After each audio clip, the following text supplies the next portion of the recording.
My name is Michael Albert, and I am the host of the podcast that's titled RevolutionZ. This episode is entitled Reform and/or Revolution. Each day, do you wake up wondering, what has Trump, or Musk, or Vance, or one of the other riders of the reactionary apocalypse done since I was last awake? What new abominable steps have they undertaken? I think a growing number of us do wake up that way. And within minutes, on most days, we can know what new atrocity has been unleashed because even mainstream, and certainly alternative media report it, feature it, laugh and/or cry about it. Indeed, it feels like a non-stop tsunami of evil that endlessly tries to turn our days dark, to create shock and awe, darkness even at the break of noon. Well, I wake up that way too, but I have to admit, I get up each day also hoping and even expecting some modest but escalating good resistance news. Good new disobedience news. I can even feel it coming. I can feel its potential. And indeed, resistance to Trumpist fascism grows. Discussions, phone calls and emails, meetings, rallies, marches, and soon occupations and encampments. Desires, demands, confrontation, sanctuaries, and disobedience. I get up each day feeling, wondering, what new is happening to stop Trump? What ways are unions considering to aid government workers who are being summarily, insanely, grotesquely fired? What ways are teachers and pastors considering to aid threatened immigrants? And perhaps mostly, I wake up expecting to see results on campuses of students having gathered in dorms, corridors, and dining areas to discuss organizing against their administrators' collaboration with Trump, and then implementing their plans. Maybe it will be student rallies or marches through their own campuses to reach out to students who are not yet engaged. Or maybe it will be taking a building or creating an encampment as visible pressure to raise costs for administrators. Maybe student resistance will become assemblies and take up rethinking and then redesigning campus relations. Maybe students resisting at one campus, growing in number, will even march to another to inspire them, or perhaps even march to a union hall, or to a neighborhood meeting place, or to a high school, to inspire resistance there too. Perhaps students will seek to help and be helped by means of sanctuaries for immigrants, or for demonstrators earmarked for deportation or incarceration. I wonder, as I get up, might students horrified at fascistic collaboration and moved to resist even give themselves a name? Perhaps students for a democratic campus, or even students for a democratic society. As all of this unfolds, it isn't hard to predict that awareness of ills and also of their underlying causes will grow. Participants will broaden their views and commitments. Before long, resistors will explore and then debate various differences that they have. Young and curious, and indeed even some older resistors will read up, listen up, and look up, and if their experience in coming months bears any resemblance to yesterday's experiences that we much older folks have known, which is far from certain, given how different today's conditions are, then among other issues that will arise, one difference of opinion and also of orientation likely to emerge is that some will advocate reform, while others will advocate revolution. We might reasonably wonder, will one set of advocates be right and the other wrong? Will both sides be right and both wrong? And between these emerging inclinations, will there be compatibility or friction? To sensibly address these issues, we will have to agree on what is reform and what is revolution. If that much is achieved, then perhaps we will be able to also discern when the two approaches will be compatible and when the two will clash. And at that point, perhaps we will be able to determine why we should care about any of this and what our answers might imply about current choices. I perhaps ought to acknowledge that these matters repeatedly arise whenever anguish, anger, and angst engender rapidly growing resistance to oppressive social circumstances. More, each time these differences arise, they yield actors who sometimes rail at one another almost as much as they rail at the unjust and oppressive social circumstances they oppose. But is such confrontation of orientations inevitable, or might we avoid it? And would avoiding it be desirable? If one side is right and one side is wrong, which side is which? If both sides are part right and both sides are part wrong, can they productively cooperate? A reform is a change in social circumstances. Bernie Sanders favors various progressive changes in social circumstances: free health care, a wealth tax, a higher minimum wage, green energy. They are all reforms. Donald Trump favors various reactionary changes in social circumstances: vaccine removal, a tax cut for the rich, child labor, more drilling, decimation of public schools. These are also all reforms. If, when resistors seek to block and reverse choices, and then to as well win gains and improve lives now, that will also be about reforms. Revolution is trickier to agree about. Some say it is a fundamental change in government. Others say it is a fundamental change in culture, kinship, or economy. A few say it has to change all those sides of life. Despite such differences, everyone who offers an opinion on how to organize tends to agree that a reform changes a particular policy or situation on its own account, while a revolution changes underlying institutions that establish the setting in which all policy and situations are sustained, maintained, or changed. We could quibble more about the definitions, but let's settle on that basic one. Understood in such a manner, what then is the cause of confrontation between reform and revolution? Some revolutionaries say that reforms necessarily accept rather than reject society's defining relations. As such, they add that reforms intrinsically mislead participants away from revolutionary aspirations to maintain, or at any rate to only modestly mitigate, those oppressive circumstances. Such revolutionaries say that to seek reforms blocks winning revolution. Other revolutionaries disagree. They say no, progressive reforms reduce suffering that can also orient us toward and even bring us closer to future revolutionary goals. To seek reforms can be compatible with winning revolution. Reciprocally, some who seek to win reforms say that advocating revolution intrinsically distracts from winning real and worthy immediate gains because it wastes energy on hopeless wishes. They say to seek revolution can rhetorically block winning reforms. Others who seek to win reform say no, to seek revolution can strengthen resolve and sustain hope, and in so doing ensure that the trajectory of immediate reforms at winning limited gains will continue on to win more gains later. Do we already see these divisions among us as our resistance grows to Trump and fascism? Will these differences grow, or will they diminish in coming weeks and months? Will revolutionaries castigate people only seeking reform, and vice versa? What underlying thinking and behaviors would tend to foster such mutual hostility? What underlying thinking and behaviors would tend to instead foster mutual compatibility and aid?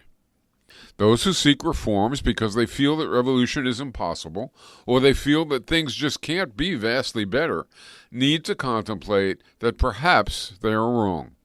When they agree that it would be nice if fundamental change is possible, and could be incredibly worthy. If one doesn't think it is likely, and therefore doesn't want to orient toward it, should one also reject those who do try? What if those who seek revolution were eager to help win immediate reforms and then down the road see where things lead? Couldn't having their energy and even their longer-run optimistic outlook on board be positive, as long as they do not alienate what could support immediate gains? The revolutionaries want to beat back Trump. Those who seek immediate reform also want to beat back Trump. Could each disagree with and yet respect the other's intent and welcome the other's efforts? Could we achieve that?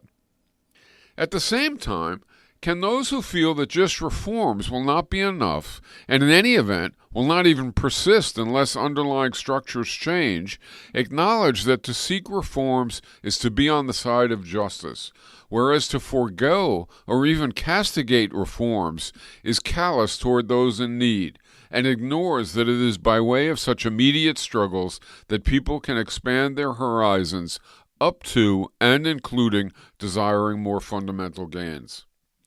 Can we all seek to win reforms together, and in time see whether moving on from there follows naturally? Can we all work to beat back Trump, and then to keep winning more together later? Suppose both those seeking immediate changes and those who also want more fundamental gains were to agree that an inclination to win reforms with eyes only on one or another short-run gain, and to go home and celebrate upon winning that immediate gain instead of continuing to struggle for more, would be inadequate. And suppose both were also to agree that to have eyes on an ultimate prize, but be oblivious to actual current possibilities and conditions, would be counterproductive now and later too. Might we then all agree to disagree about ultimate likelihoods, while we together militantly pursue immediate necessities? I am not saying this will be easy, but I do think it is possible, and that it would be desirable. But there is a complicating matter we should not ignore. Those doubting revolutionary aspirations will not wish to spend any time discussing them, much less offering vision for new relations. They will see such endeavors as utopian in the worst sense. Those with revolutionary aspirations will want to keep ultimate aims in mind and even grow support for them, even in the present, while feeling that to do otherwise will hurt future prospects and also diminish immediate hope and desire. So even with all the above verbal wrangling toward arriving at shared definitions, an issue does remain. Being on the revolutionary side of this coin, I would like to talk directly to my side first, and only then to those who doubt our agenda. So, on the revolutionary side, we seek fundamental change. In my own case, I think that such change needs to address all life's many essential dimensions, and for that reason I seek fundamentally new ways of living, producing, deciding, celebrating, dealing with violations of shared norms, and much more. But I also live in the here and now.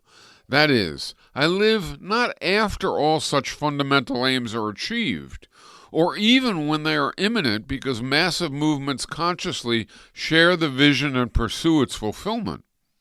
I live instead at a time when it is essential to derail a reactionary project that seeks to impose fascist rule.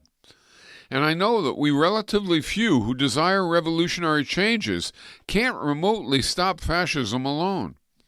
To win our immediate battle will depend on huge numbers of people who consider revolution seekers deluded and even fear and reject fundamental change. For revolutionaries to relate to those who think revolution is a pipe dream as if they have views they do not in fact have, and that they even reject, much less castigate them for their views, won't grow immediate resistance. So I need to refrain from such inclinations. On the other hand, I believe that immediate resistance to stop Trump and immediate reforms to mitigate serious suffering need a sense of hope. And I also feel that for their energies to persist beyond now to later is essential. So for those reasons, I do want to urge positive program consistent with long-run continuity. So what do I propose those who desire and wish to contribute to fundamental change ought to do now to immediately resist Trump and fascism? I propose that we respect every sincere defensive move to resist what comes from any direction that seeks to obstruct new or to reduce existing oppressive circumstances of embattled constituencies. But I also propose that when opportunity makes it comfortable and not antagonistic or distracting to do so, we humbly advocate positive aims that can motivate and then also fuel involvement beyond the immediate moment into an ongoing trajectory of worthy changes in the future. And what do I propose for those who feel that we who advocate for revolution are, well, delusional? That you acknowledge that resistance may benefit from not just defensive, but also positive aspirations. That you hope fundamental change is possible, even if you doubt we can attain it. And that you welcome those who seek to move toward fundamental change, who do so intent to not reduce support for immediate change, both defensive and positive. When all is said and done, my point here is that reformism that ignores, or worse, denies anything beyond an immediate campaign is counterproductive.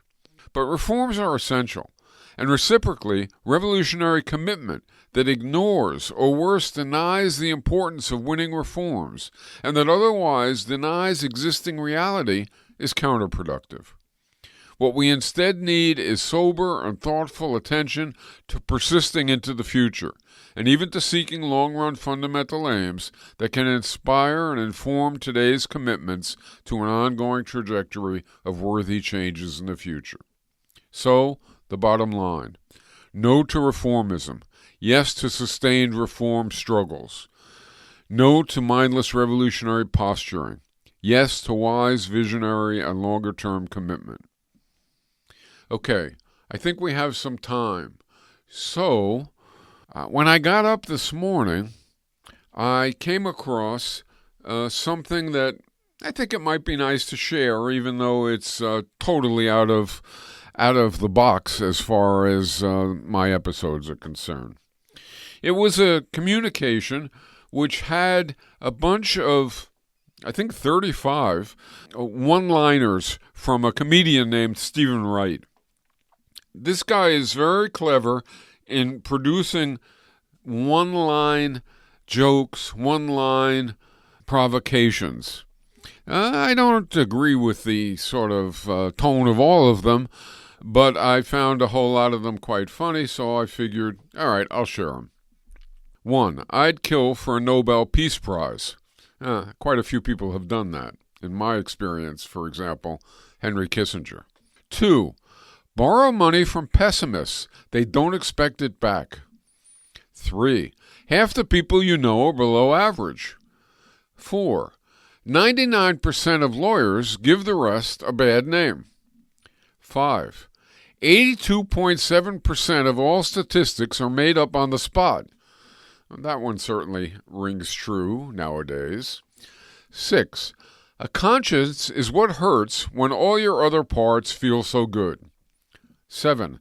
A clear conscience is usually the sign of a bad memory. 8. If you want the rainbow, you got to put up with the rain. 9. All those who believe in psychokinesis, raise my hand. I like that one. The others are a little bit negative. 10. The early bird may get the worm, but the second mouse gets the cheese. Think about that one. 11. I almost had a psychic girlfriend, but she left me before we met. I found that one pretty funny also. 12. Okay, so what's the speed of dark? 13. How do you tell when you're out of invisible ink? 14. If everything seems to be going well, you have obviously overlooked something. 15. Depression is merely anger without enthusiasm. That one is a bit more subtle. 16. When everything is coming your way, you're in the wrong lane. This guy is not exactly an optimist. 17. Ambition is a poor excuse for not having enough sense to be lazy. 18. Hard work pays off in the future. Laziness pays off now. 19. I intend to live forever. So far, so good. 20. If Barbie is so popular, why do you have to buy her friends? 21. Eagles may soar, but weasels don't get sucked into jet engines. His life tone, not to my liking, but what the hell. 22. What happens if you get scared half to death twice? 23. My mechanic told me, quote, I couldn't repair your brakes, so I made your horn louder. 24. Why do psychics have to ask you for your name? 25. If at first you don't succeed, destroy all evidence that you tried. That's another one for today. 26. A conclusion is the place where you got tired of thinking. That one might be apropos nowadays too, disturbingly so. 27. Experience is something you don't get until just after you need it. 28. The hardness of the butter is proportional to the softness of the bread. 29. To steal ideas from one person is plagiarism. To steal from many is research. This one is particularly suitable if you think about school, where copying is cheating, and yet it's really could be collaborating. 30. The problem with the gene pool is that there is no lifeguard. Clever, if not uplifting. 31. The sooner you fall behind, the more time you'll have to catch up. 32. The colder the X-ray table, the more of your body is required to be on it. 33. Everyone has a photographic memory. Some just don't have film. That one strikes home. 34. If at first you don't succeed, skydiving is not for you. 35. If your car could travel at the speed of light, would your headlights work? Okay, so that was the end of the selection from the comedian Stephen Wright. Perhaps I should also have a song. So in addition to the comedic interlude, and I hope in the long run more important and consequential, let's also have a little lyrical interlude. There is a new singer-songwriter. Well, actually, it turns out he has been around for over a decade, I think, but he is recently gaining more visibility than in the past. His name is Jesse Wells. That is spelled W-E-L-L-E-S if you want to look him up. And would you believe it? While he can rock, so far he has mostly stood with his guitar and with his harmonica holder around his neck and sung folk songs. You remember that? I heard about him a few weeks back and looked him up and then listened and also read a few of his lyrics. He does have a way with words, and he is seriously angry and astute, also prolific. I even think there is a chance that as resistance to Trump grows, Jesse Wells might even be hailed as, well, the voice of another generation by somewhat stupid journalists. More to the point, I think his songs, his writings may begin to resonate still more widely than they are right now, all to the good. So here is a peek into at least one song titled War Isn't Murder. War isn't murder, good men don't die, children don't starve, and all the women survive. War isn't murder, that's what they say. When you're fighting the devil, murder's okay. War isn't murder, they're called casualties. There ain't a veteran with a good night's sleep. Let's talk about dead people. I mean a dead people. The dead don't feel honor, the dead don't feel that brave, they don't feel avenged, they're lucky if they got graves. Call your dead mother. Ask her when she died. It's a deathly silence on the other line. The dead don't talk, but the children don't forget. So in 20 short years, you could live to regret that war isn't murder. There's money at stake. Even Kushner agrees it's good real estate. War isn't murder. Ask Netanyahu. He's got a song for that and a bomb for you. War isn't murder. It's an old desert faith. It's a nation-state sanctioned righteous hate. Let's talk about dead people. I mean a dead people. War isn't murder, it's the vengeance of God. If you can't see the bodies, they don't bloat when they rot. And the flies don't swarm and the children don't cry. If war isn't murder, good men don't die. So in a short 20 years, when you vacation on the Strip, don't think about the dead and have a nice trip. War isn't murder. We should all give thanks. I saw it in a movie. Give it up for Tom Hanks. War isn't murder. They don't ship out the poor. And the bullets they fire aren't part of the cure. War isn't murder. Land is a right. But the banks call dibs. It's something you can't fight. Let's talk about dead people. I mean a dead people. The dead don't feel honor. They don't feel that brave. They don't feel avenged. They're lucky if they got graves. War isn't murder. Ain't a river of blood, stretching all through time and raining down in a flood. It's a dark sacrifice made on your behalf, so get down on your knees and thank the sweet Lord that war isn't murder. And here's a little something from me to end this. War is not alone murder. Starvation is murder. Pollution is murder. Global heating is murder. Poverty is murder. Misogyny is murder. Racism is murder. Larcenous, corrupt, self-serving lying is murder. Hell, all lying is murder. Musk is murder. Vance is murder. Trump is murder. And so society ought to therefore eliminate war, starvation, pollution, global heating, poverty, misogyny, racism, larcenous, corrupt, self-serving, lying, hell, all lying, and Musk, Vance, and Trump. Imagine all that. It's easy if you try. I just checked our time, and it seems we still have some for this episode. So how about another song? I could do another one from Jesse Wells. I don't want to do a Dylan, given that I know folks listening have heard plenty of those. How about, for younger listeners, someone else from way back, with a song that could have been written yesterday, though perhaps with slightly altered images, but it wasn't. It is called Cops of the World by Phil Oakes, and I figure there are probably some listeners who might say, Phil who? Which may say as much about our society's culture and priorities as the song does. Oakes was a singer-songwriter, initially largely folk, but later also a bit country and a bit rock. He was a little less poet, a little more blunt. So consider this. It starts, "Come get out of the way, boys. Quick, get out of the way. You'd better watch what you say, boys. Better watch what you say. I've rammed in your harbor and tied to your port, and our pistols are hungry and our tempers are short. So bring your daughters around to the port, 'cause we're the cops of the world, boys. We're the cops of the world. We pick and choose as we please, boys. Pick and choose as we please.